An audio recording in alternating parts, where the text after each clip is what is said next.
When you hear the word church, what does it mean to you? If it evokes images of a staid, traditional worship you attended as a child, then be prepared for something very different. Welcome to Urban Village in Chicago, a bold, inclusive, new way to do church. Here with me is Reverend Christian Kuhn, one of the lead pastors at Urban Village. Also with us are 28-year-old Bernard Holcomb and 25-year-old Meredith Bowyer, both also from Urban Village. Welcome. Thank you. Thank you. Christian, what's different about Urban Village? Well, I think when we first talked about, myself and the other lead pastor, Trey Hall, when we talked about what we wanted this church to be, we felt like there weren't enough churches that did three things that we talk about every Sunday. One, that they're really rooted in the gospel, which we believe that gives us our foundation, but also being radically inclusive, welcoming people from wherever they are coming from. We have CTA ads up right now that talk about we love Democrats and Republicans, we love gay people and straight people, we love Cub fans, we love Sox fans. So trying to bring together lots of different kinds of folks, letting them know that they're welcome while also being rooted in the gospel, and then also trying to live that out, as we say, Monday through Saturday, not just on Sundays. So the combination of all of those three things we think are a unique way of doing church. Mm-hmm. And how about you, Meredith and Bernard? Tell me about your faith journey. What brought you eventually to Urban Village? Sure, go ahead. Well, I was introduced to Urban Village through one of the small groups, the LGBTQ faith group on Monday nights, and I kept hearing this name, Urban Village Church, Urban Village Church. And I thought to myself, that's interesting. Who names a church Urban Village? It was very non-church. And so I was going to the group for at least 2 months before I decided to try it out on a Sunday. And I come from a background of gospel music, and so that was one of my primary concerns. I was like, well, is the music going to be boring? Am I going to like it? And so I went, and the message of being bold, inclusive, and relevant really grabbed my heart. And so I feel really free to worship there. As a gay man living in Chicago, I feel a part of a community, and it's really nice to be a part of a church where I feel like I belong and can worship freely. It's great. That's great. For me, I came across Urban Village in one of those ways that you never really hear about. Someone had referred something to you, and then they never actually assume that you're going to follow up with them, but then you do.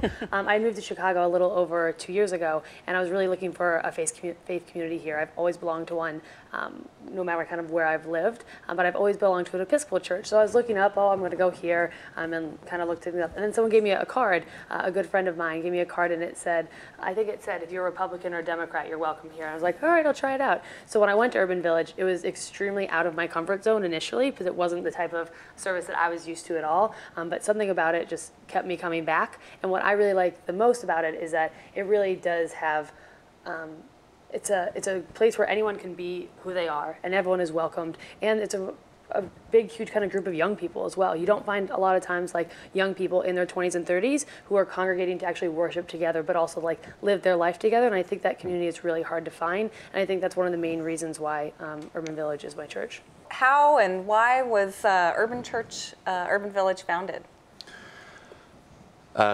Trey and I were both pastors of other United Methodist churches, and we were going through a training for people who might have an interest in starting a church. And so near the end of that training, we sat down, and we were both fairly happy where we were, but we, again, talked about some of the main tenets that we wanted this. If we had to dream up a church, what would it be? What would it include? And so we really made the blueprint. So it would have to have this, it would have to have that. And then also we'd want it to be multi-site, meaning we would not want to be just in one neighborhood, but we would want to be a church that goes out throughout the whole city in different contexts, in different neighborhoods.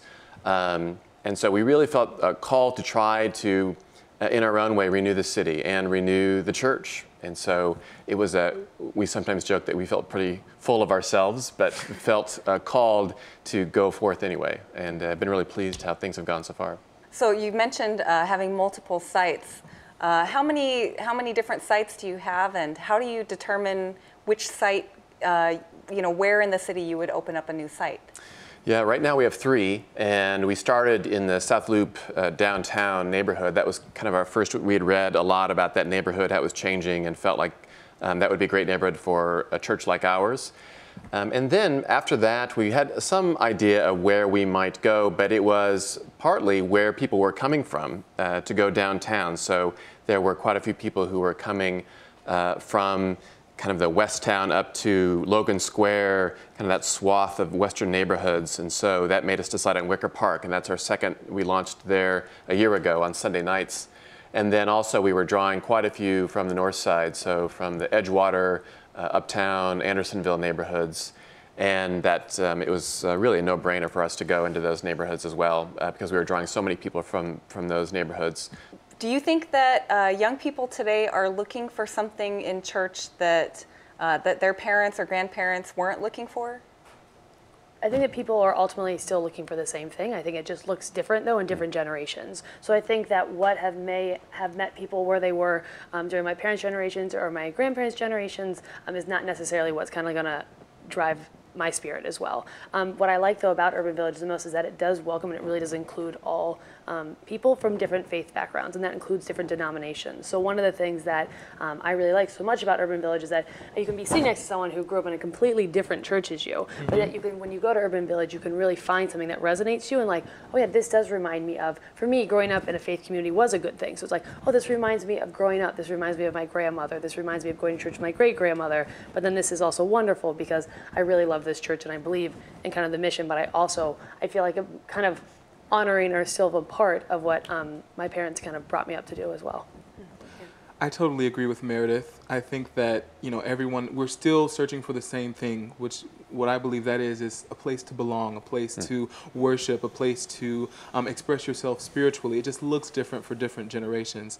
And I'm so glad that I can be a part of a place where, we share totally different backgrounds, but we can come together. And that's why I love the community feel, because we can live our lives together and experience this spiritual journey together, even though we come from different backgrounds. It's been said a couple of times so far in this interview that Urban Village is an intentionally diverse community, welcoming Democrats and Republicans and Cubs fans and Sox fans.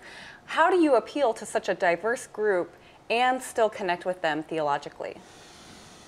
I think the rootedness in the gospel transcends lots of labels that we put on people. I think people are really hungry, especially younger generations, are really hungry to learn more about Jesus and his life and what difference he can make and the Spirit can make in their lives today. So I think that transcends any labels that the church, I think, sometimes has tended to put on people.